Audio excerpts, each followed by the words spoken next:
Today, I want to introduce you to one of the biggest record labels of the 90s, Sean Puffy Combs' Bad Boy Entertainment. Bad Boy Entertainment. I named it Bad Boy because I wanted to go against the grain. Anytime you go against the grain, they consider you like kind of bad. Nothing negative, nothing like hardcore. Just, I didn't want to be regular. I didn't want to just make records. I didn't want to just make money. I wanted to make history. Bad Boy Records did make history. Well, the good and the bad kind of history. They had the flashy videos, the young CEO who was also the face of a clothing brand, the man who stated that whatever he wanted, he had to get. Got my MTV out. Savage! I'm a savage! Oh! I'm a savage! Whatever I want, I'm going to get! Whatever I want, I have to get! However, Diddy's Bad Boy Records is also the only record label that many people have come to associate with the curse, the Bad Boy curse. Artists who many believe have been victims of the Bad Boy curse are the likes of Biggie, Craig Mack, Black Rob, Mase, The Lox, Shine, Cassie. Trust me, it's a very, very long list. If you are wondering what the Bad Boy curse is, it's that every artist who has ever been on Diddy's label either ends up dead or in prison. For some, their experience on the label is so bad that it makes them run to God, while others just leave the label on a bad note because Brother Love allegedly stole from them. It's normal for record labels to have unhappy artists who claim to have been ripped off by the record company. But what makes Bad Boy's story quite unique is that most Bad Boy artists don't just claim that the label stole from them. No one, not one person, has ever come out to say Diddy's label treated them well. Diddy started his career as an intern at Uptown Records, but at just 18 years old, he became a record label executive as he was promoted and became the director of the label's A&R. However, Brother Love was fired in 1993. Some sources state that Diddy was fired because he had a fight with some of the label's top executives.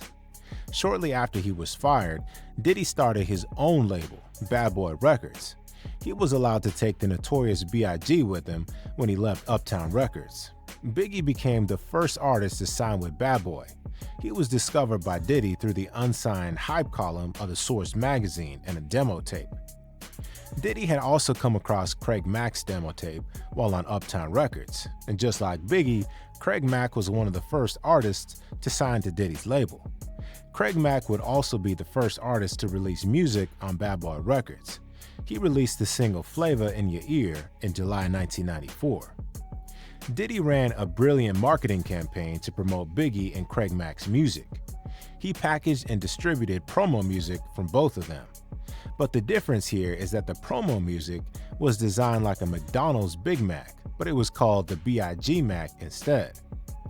Bad Boy Records was successful. Craig Mack's Flavor in Your Ear was a massive hit that reached number 9 on the Billboard Hot 100. The song was even nominated for Best Rap Solo Performance at the Grammys. Not long after Craig Mack released his own single, Biggie released his own debut single less than 2 weeks later. Juicy was released on the 9th of August 1994, and it turned out to be one of the biggest songs of that year. In fact, no one can deny that Juicy remains one of the greatest hip-hop songs of all time. Biggie's debut studio album, Ready to Die, then became the first album released on Diddy's label. But Bad Boy Records weren't slowing down. Just 7 days later, Craig Mack's Project Funk the World was released as well.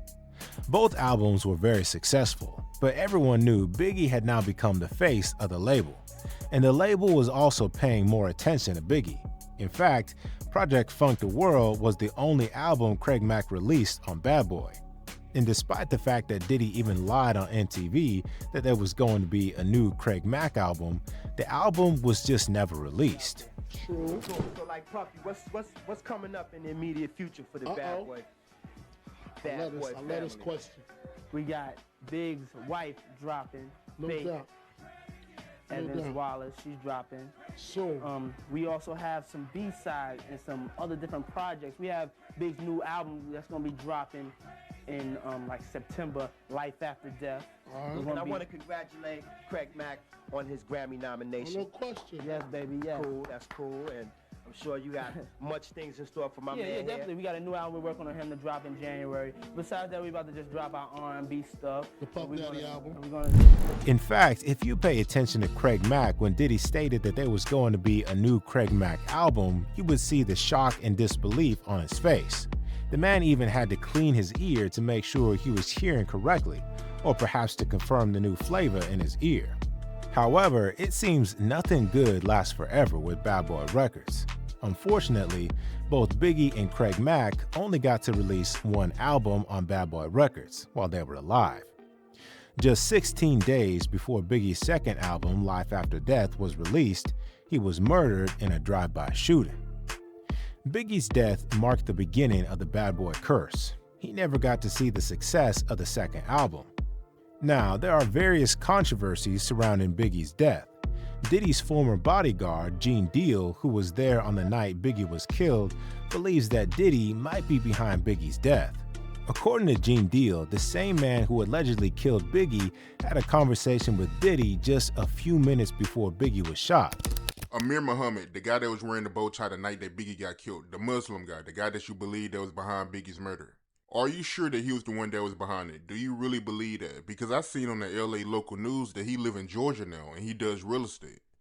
Bruh, if they got pictures of Mir Muhammad at that thing, why was he there? Why was he there? In a blue suit, white shirt, blue bow tie. Why did he walk up to me and Puff's car? Do you understand me? Why 5 to 8 to 10 minutes later, Lil C see a guy in a blue suit, white shirt, blue bow tie, peanut head, shoot big. I know who walked up to us, brother. You understand me? I know the picture I saw. Biggie was reportedly planning to leave Bad Boy Records before he was killed. He was unhappy with his contract, and according to Lil Cease, Biggie was broke despite being responsible for multiple hits and a platinum album. And Biggie wasn't the only one who felt he wasn't being treated well by the label. For Craig Mack, he left the label after releasing his debut album. Craig Mack left the label because of the various issues he had with Diddy. However, it seems Diddy did try to work with Craig Mack later in his career. Craig Mack stated in an interview that someone tried to do an album with him. However, after agreeing to the terms and how much was going to be paid for the album, the person failed to pay up and meet the financial obligation for the album. I got with somebody, you know what I'm saying, I'm not gonna say their names, I'm just gonna say somebody that wanted to do another album with me. So I said, cool, I gave him my price, and the price was, to me, was low. You know, and they were supposed to give me the money. And I go in the studio and I start banging out. So he came to me and was like, yo, I can only cut you a third of the money I'm supposed to give you.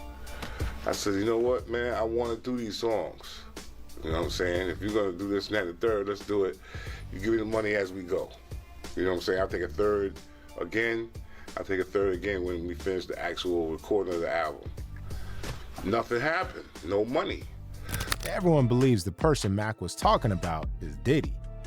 Craig Mack stated that he was threatened and he eventually had to get one of his homeboys to go to the studio with him, as he knew the people he was meeting in the studio were willing to harm him.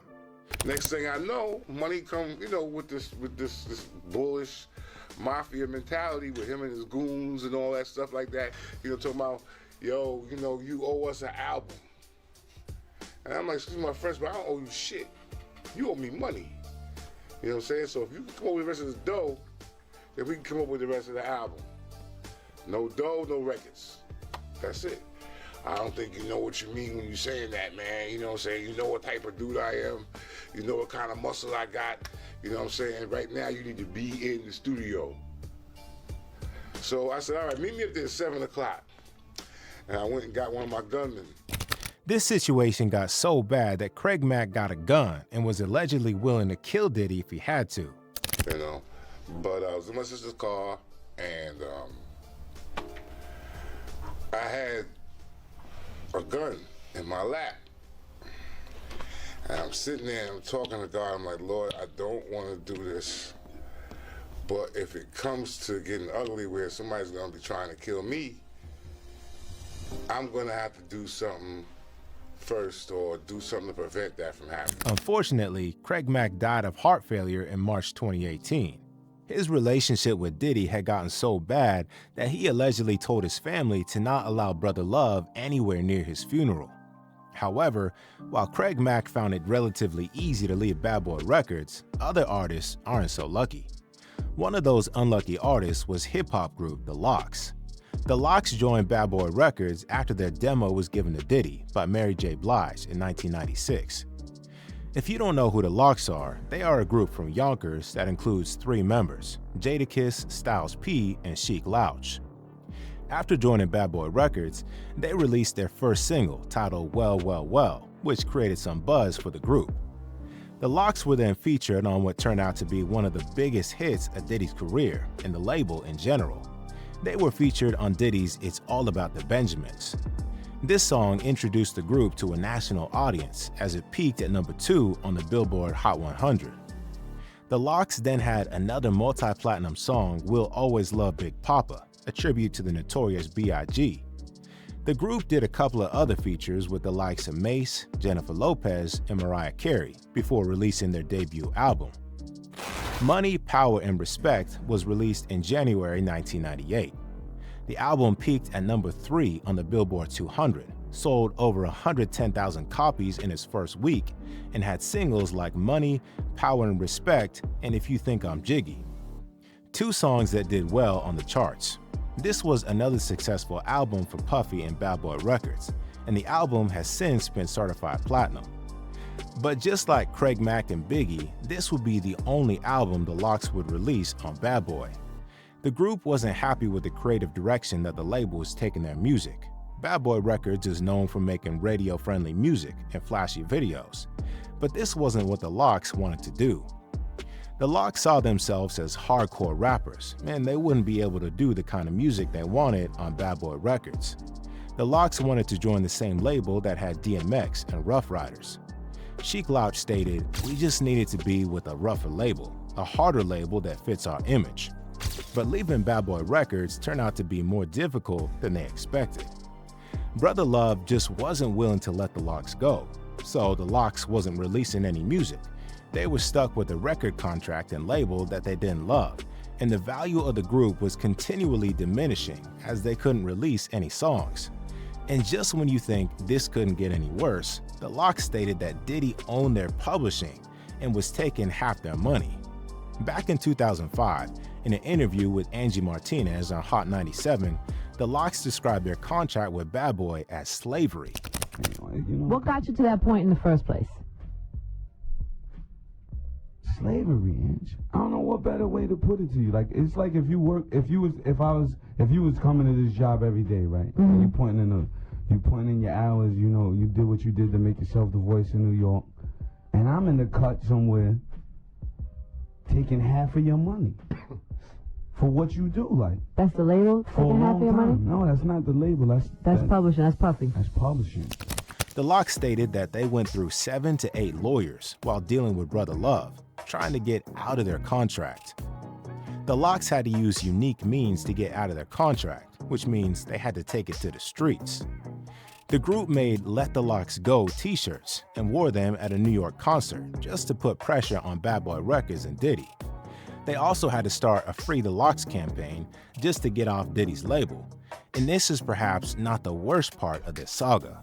The Lox's battle with Diddy went on for 10 years. Yes, fam, it went on for a decade. For 10 years, they couldn't use their talent, as Diddy was going to take half of whatever profit they made. In fact, Jadakiss stated that the situation was worth dying and killing someone over. So when you got signed to Bad Boy in the first place, you sold your publishing to Puff, right? Nah, this is what happens when you young and black and coming off the street and coming from high school or wherever you coming from. You don't really know what's going on, you know what I'm saying? Mm-hmm. And these lawyers, you got to charge some of it to the lawyers, too. Definitely. You know letting you get in that yeah. situation. You got to charge yourself, first and foremost, for putting your John Hancock on the paper.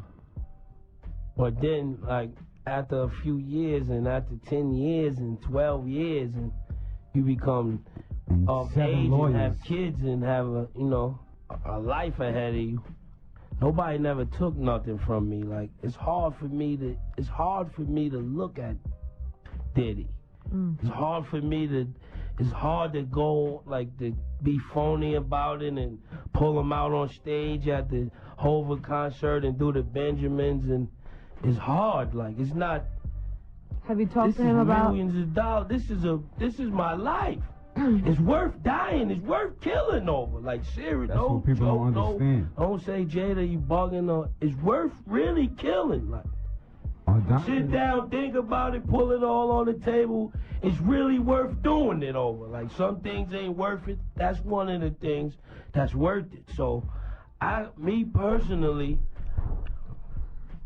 I can't sleep sometimes. Like, I lose sleep. Like, how long have you been? Have you had the conversations with Puff about trying to buy it back? He's so much of a gangster with the paperwork. He'll tell you one thing, and then he'll tell his lawyer or people that represents him something else.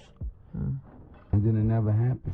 And this is amazing. I mean, and you've been trying to do this for years? For years, Ange. We on our, we've been quiet and all that. We on our 7th or 8th. During one of their previous meetings with Diddy, Styles P even threw a chair at him because of how desperate they were to get off the label. It was after Styles P's chair throwing move that Diddy realized just how serious they were and finally allowed to let the Lox go. The Lox explained that they paid almost $3 million to get off Bad Boy Records. We paid a couple mil to get out. We paid almost $3 million to get out. To get off Bad Boy. Yeah, we had no $1 million budget. We did one album there, Inch.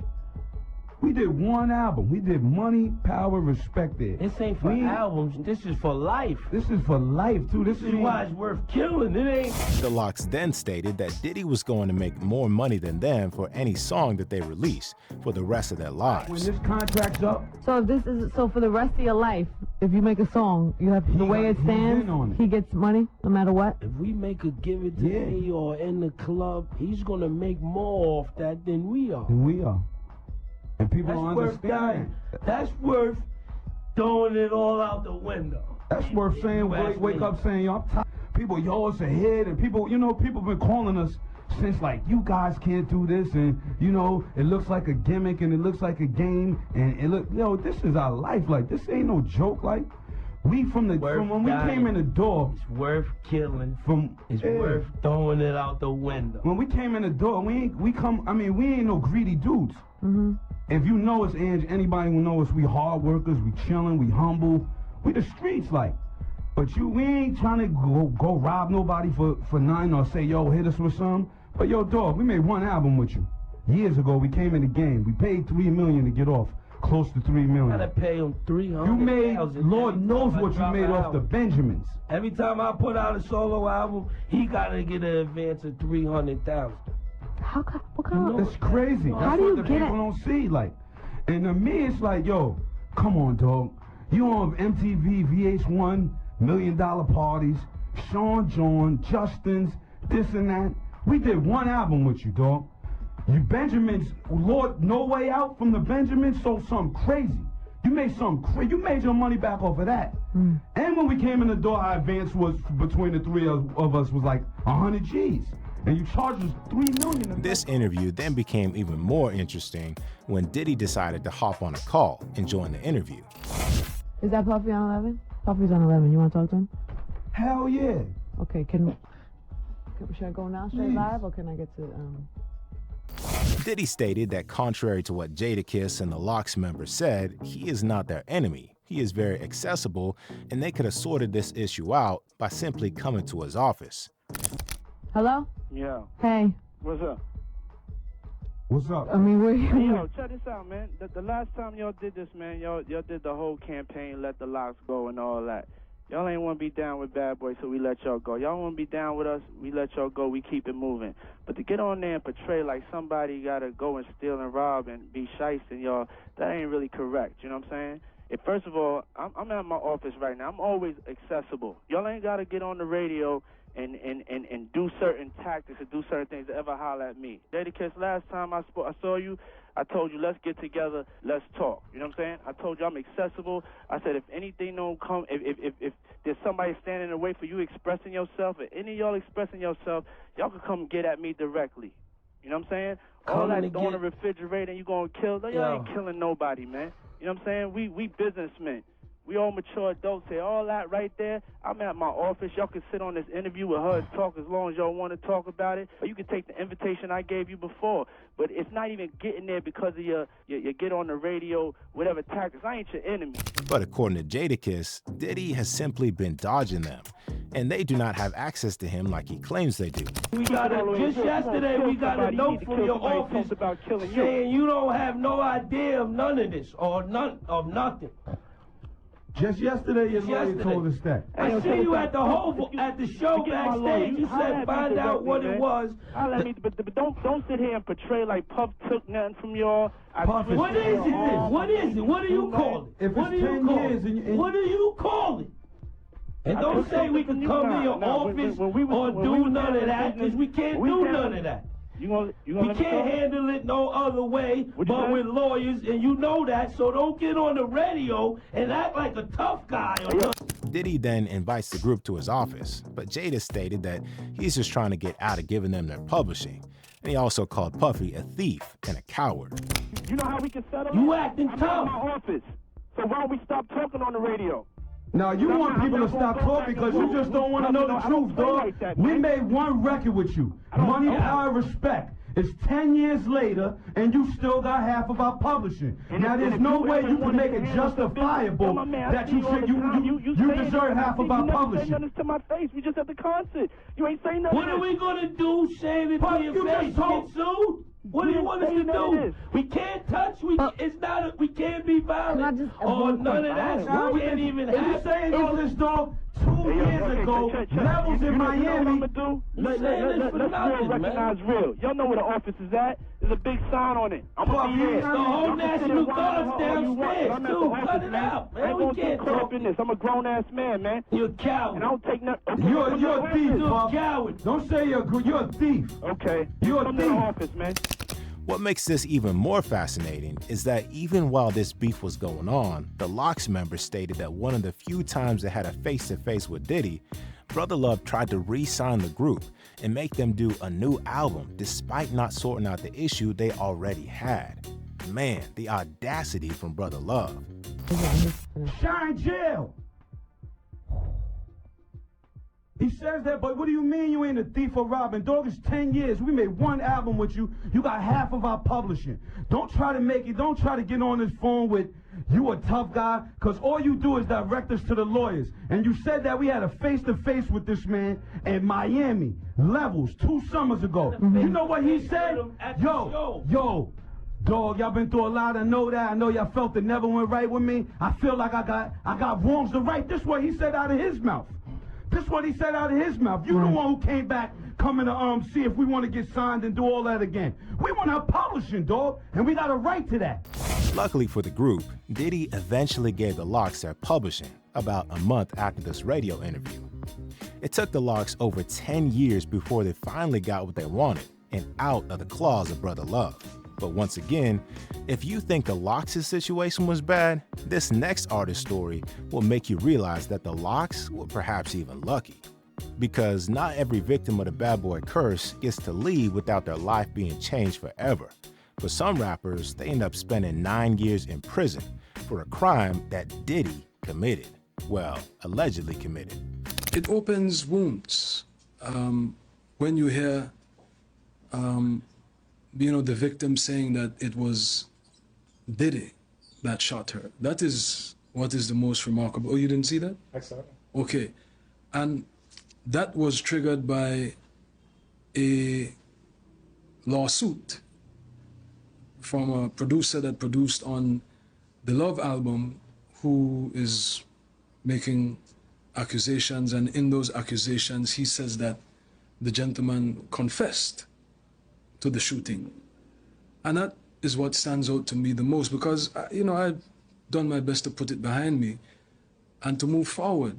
And so but it certainly reopens the wounds that I've been saying this all along. Everyone knew all along that I was the fall guy.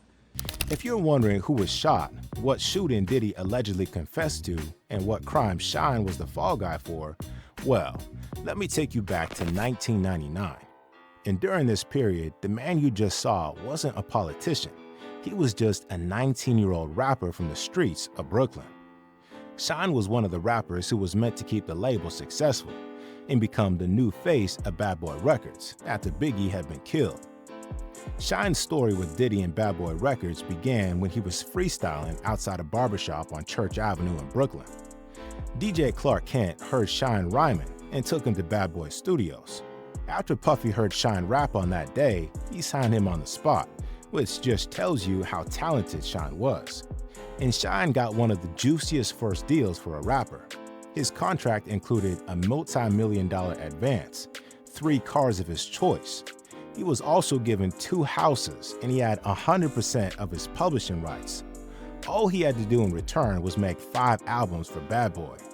Shine seemed like the ideal replacement for Biggie Smalls.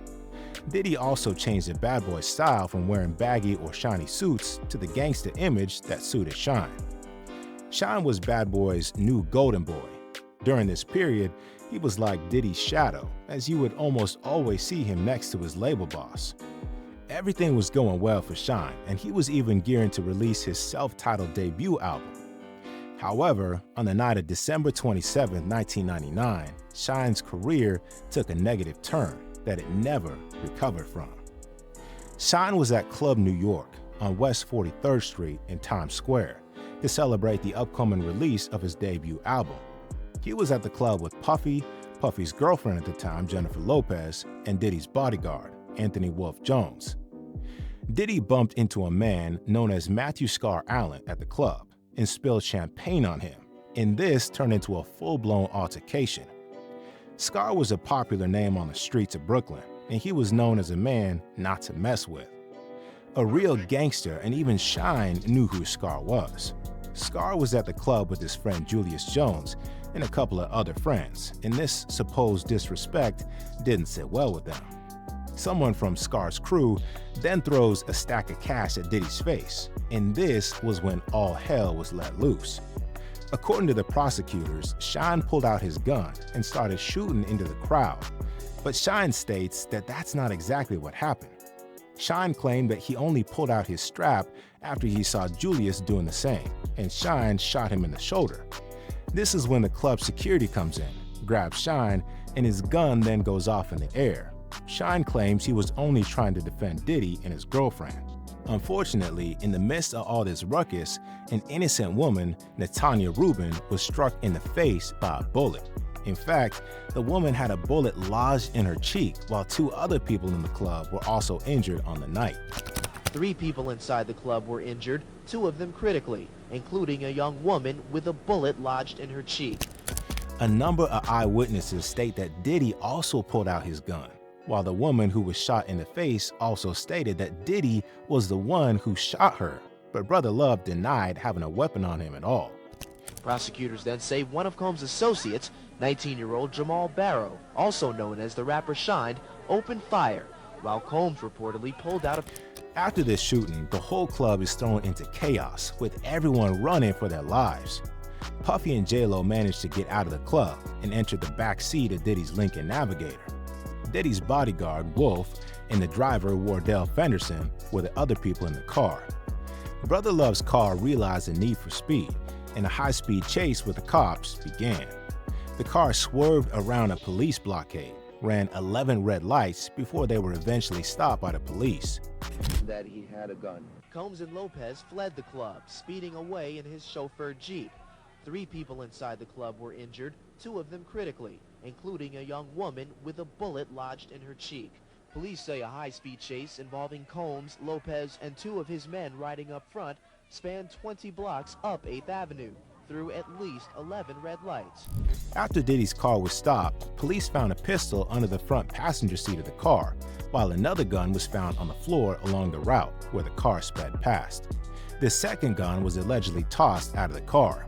And if you're wondering where Sean was in all of this, well, he was arrested at the club with a gun in his possession. Diddy, J-Lo, Sean, and everyone who was involved in the incident were arrested and spent their night in the slammer. After the arrest, Brother Love began plotting his way out of a prison sentence.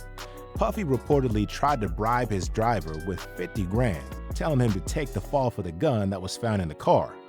Diddy also offered the driver a $40,000 diamond ring that was given to him by J-Lo. Friend and actress Jennifer Lopez got into an argument with someone. That person reportedly then threw a stack of money in Combs' face. The pop star spent 14 hours in jail before she was released, and Puffy and Sean were also bailed out as well. After this wild night at the club, the trial didn't start until almost a year after, and Brother Love no longer showed any love to his protege Sean after the shooting. Sean stated that Puffy did everything possible to disassociate himself from him. Diddy stopped talking to him, and he didn't even want to release Sean's debut album anymore. Diddy allegedly bribed several witnesses to ensure he wasn't sentenced to prison. One of such witnesses was the female bouncer at the club, who claimed Diddy fell on top of her and never had any gun with him. Sean stated that Diddy knew this witness's testimony would work against him, but Diddy was only worried about his case. If I'm telling you that she's lying, and you saying, hey, well, she helping me, but I'm facing 25 years, and you looking at probation. Yeah, those are the things that you understand are unacceptable.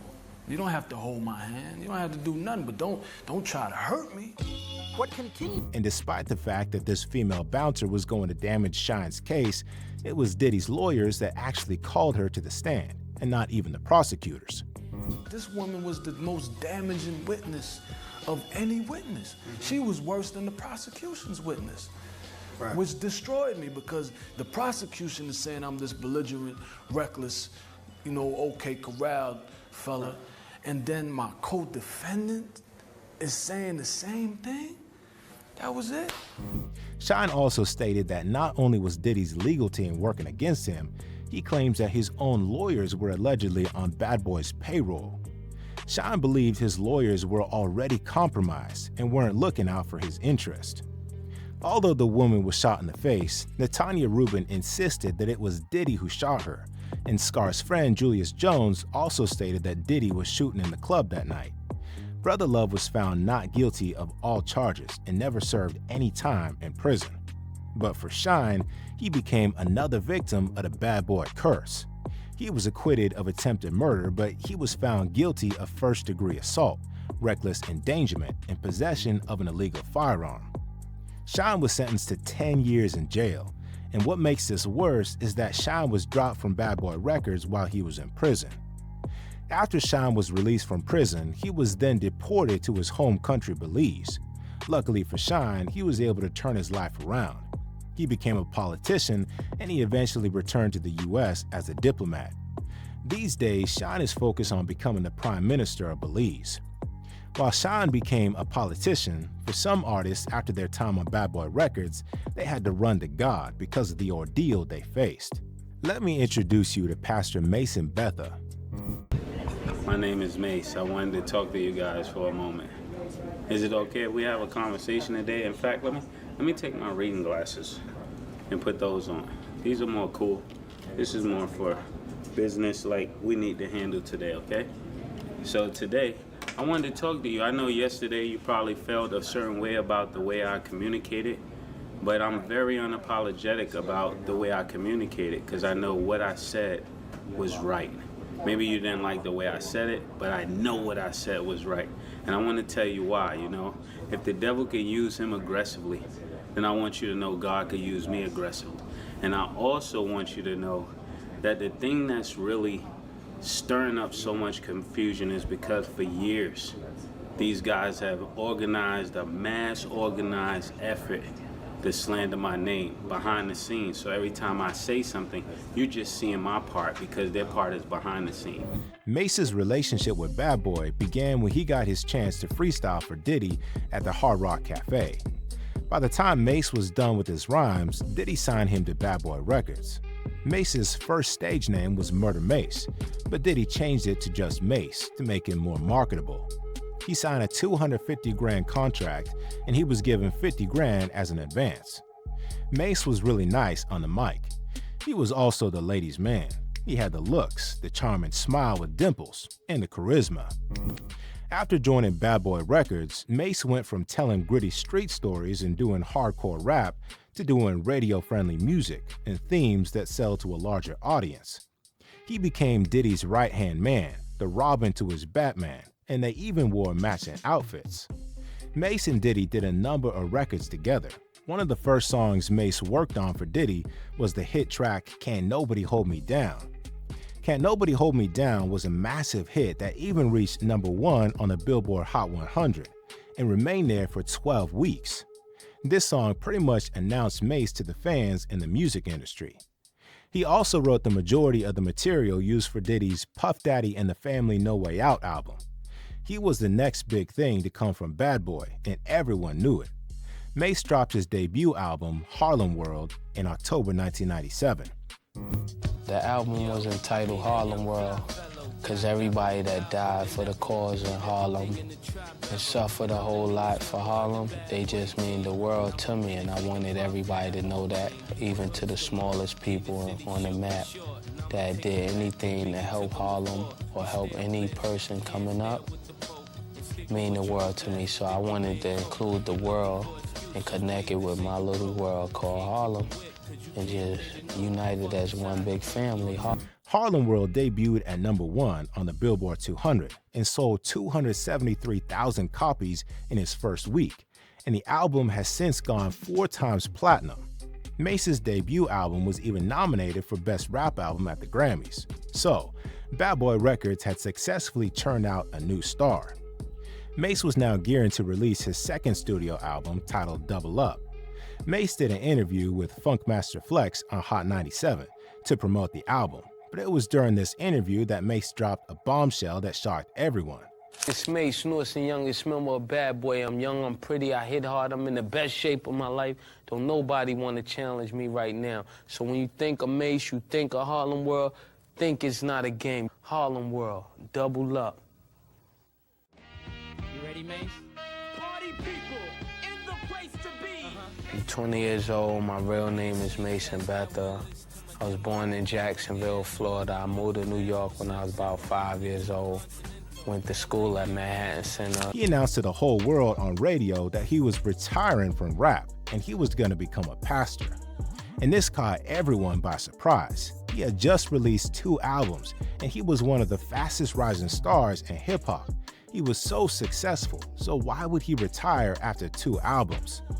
Mase stated that the first person he told that he wanted to be a pastor was Diddy, and it seemed like Mase left the label on good terms. But it was after Mase left the company that his beef with Bad Boy Records began. When Mase was asked about Diddy releasing a gospel album, he compared Brother Love to RuPaul, a drag queen. Now, do you remember, like, who was the first person you told, like, I'm done with this? I think Puff was the first person I told. What was his reaction? Did Puff say? I mean, he was actually real supportive. I thought he would be the opposite, but he was like, if God told you to do that, you really need to do that. Definitely. Wow. All right. Supportive. That's what it's supposed to be like. Well, what? You spoken to Puff lately? Y'all talk or what? Well, actually, we not really on speaking terms, but you know, I still pray for the dude, and I pray that all is well with him. Yeah. Okay. Well, P. Diddy's supposed to be releasing a gospel album. What came to your mind when you heard that? What thoughts did you have? Y'all want me to answer that? I mean, yeah. I mean, can RuPaul put out a gospel album? But don't you think that everybody can express themselves? Definitely. And if he, I mean, they can. You ask me, I'm just answering how you. Mase and Diddy began going back and forth. Brother Love called Mase a fake pastor, while Mase called Diddy a thief and stated that Diddy was only slandering his name. My name is Mase. I wanted to talk to you guys for a moment.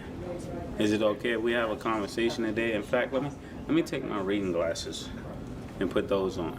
These are more cool. This is more for business like we need to handle today, okay? So today, I wanted to talk to you. I know yesterday you probably felt a certain way about the way I communicated, but I'm very unapologetic about the way I communicated because I know what I said was right. Maybe you didn't like the way I said it, but I know what I said was right. And I want to tell you why, you know. If the devil can use him aggressively, then I want you to know God could use me aggressively. And just like the Lox did, Mase also accused Diddy of stealing from his artists by not paying them what they deserve.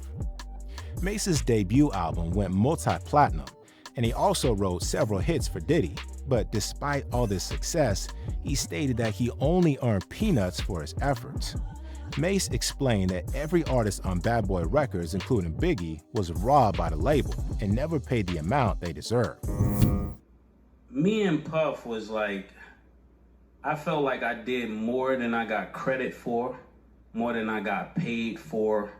You felt or did you do that? Because you said felt, like okay, feeling. let's clear that up then. You saying you feeling that? No, we're gonna keep it with, because I'm trying to be nice. I never got paid what I was worth, and I never got the respect I was worth. So the disdain that I got for Puff is more like, you trying to keep me here, nigga. I'm not here. All my peers is up here. All my peers are bosses. Yeah. Puff would go out and party, and I would be in the studio writing the records, and then I'd just come back and say, he'd say this is his part or that is his part. But I was the person there creating it all. Right. And then, I mean, from the lyrical standpoint, where somebody did a beats, and even More Money, More Problems, I came up with that. I came up with the beat too. Just so you're keeping count, Diddy had now been accused by Mase, the Lox, and Craig Mack of stealing from them. And he was also accused of stealing from Biggie as well. And just like the Lox, Mase was also having problems getting his publishing from Diddy. This prevented Mase from releasing any new music, as he didn't want to work with Bad Boy anymore. Diddy also stopped Mase from signing with another label. 50 Cent wanted to sign Mase to G Unit. They had agreed on a price, and 50 Cent even began promoting Mase on his label. However, Brother Love had other ideas. He pulled out of the deal at the last moment and asked for more money. Diddy asked for $2 million to let Mase go, but 50 decided Mase ain't worth that much. Mase was stuck on Bad Boy Records for several years, and he wasn't able to release any music. Mase had to ambush Diddy at Atlanta's V103 radio station for him to get his freedom. Let me give you my card. After Puff signing, it's official. Your boy is Freedom Bird. Once I get this paper signed, then I come talk to you. You see what I said? What you better have something to talk about? You got nothing to talk about right now. Got something to talk about. No, this is Freedom paper. When Mase eventually entered the studio and ran up on Diddy in front of everyone, live on air, you could tell Brother Love was caught off guard. Mason Bessa in the building. Murder Mase is in the building. Murder Mase. Robin is. Mason Bessa is in the building. I need a mic. Uh-oh. He gonna do a freestyle. What's up, Mase? Good morning, everybody. Good morning, baby. 4 o'clock, man. Robin is back in the building. Yeah, Batman. What up, Mase? How you doing, boy? Better than I look. Diddy eventually signed Mase's papers when the show took a break and went off air. But you could tell he was only signing the paper because he was being strong-armed.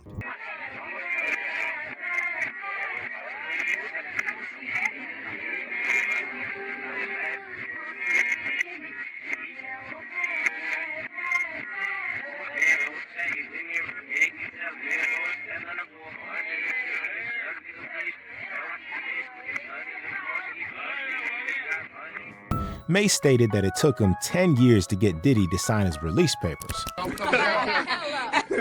took me 10 years to get this paperwork right here. I had to put this in UPS. It's about to go out now. Spill on it.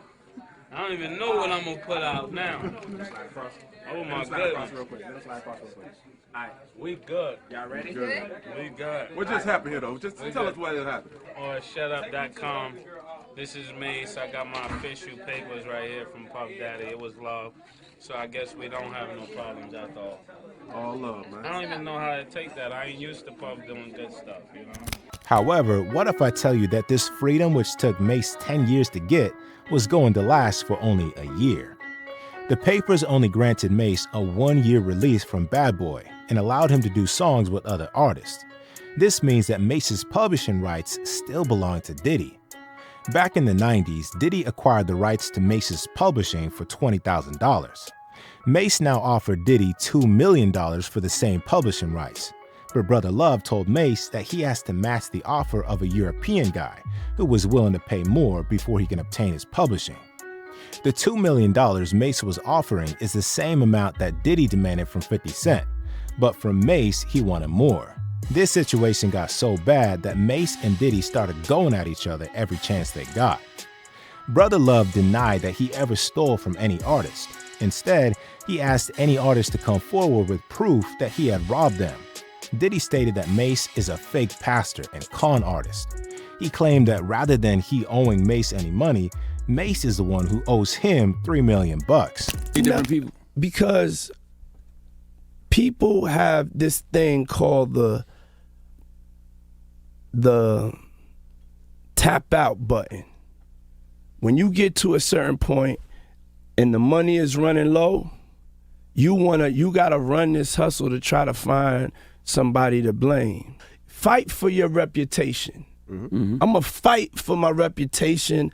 I'm gonna fight for the honorable man I am, the righteous king that I am. I'm not perfect, you know what I'm saying? There could have been an accountant mess up on this one or that one, things that happen in the business. You know, I did one album with Mase. One album. How much money do you think I owe this guy? One album, and then he became a fake pastor and went and conned people, and then y'all gonna let him throw dirt on the God's name? However, Mase stated that the only reason why the other artists aren't demanding their money is because most of them have been silenced by NDAs, while others like Biggie and Craig Mack have either been murdered or unfortunately already passed away. Let's go.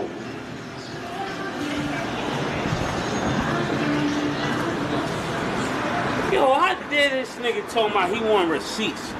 Let's start with your mother, nigga. Your mother got the receipts, nigga. Everything is in your mother's name.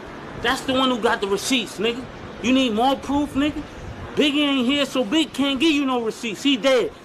Craig Mack can't give you receipts. He dead. What are you talking about? Who else? Black Rob can't give you receipts. He dead. And everybody else you made sign paperwork so they can't talk about what I'm talking about. I'm the only one with the guts. And I sign it, nigga, because I ain't need the money. All money ain't good money. Remember that. Remember that. Remember that, nigga. You know who to play with, nigga. Fortunately for Mase, he eventually got his publishing from Diddy in late 2023. Other Bad Boy artists who've had bad record deals with Bad Boy Records are the likes of 112, a boy band that joined Bad Boy Records in the mid-90s. 112 was the second R&B act signed to Bad Boy.